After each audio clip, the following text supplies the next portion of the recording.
Hello everyone, যথারীতি আমরা ready হয়ে গেছি আর রেডি হয়ে যাচ্ছি ঈদের শপিং করতে।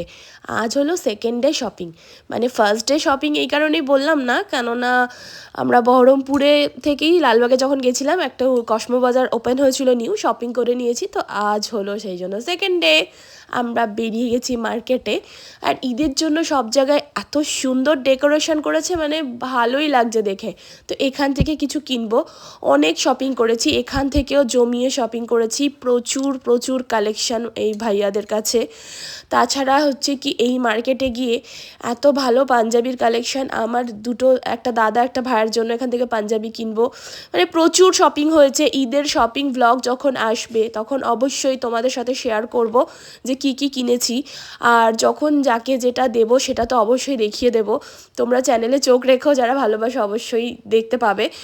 আমি বেশি অবশ্য বলে দিচ্ছি। তো যাই হোক, আমার ছেলে তো ভীষণ খুশি। এখানে চুড়ি দেখছিলাম বাট নিইনি, কেননা বহরমপুর মেলা এখনও তো শেষ হয়নি, আমি মেলায় যাইনি।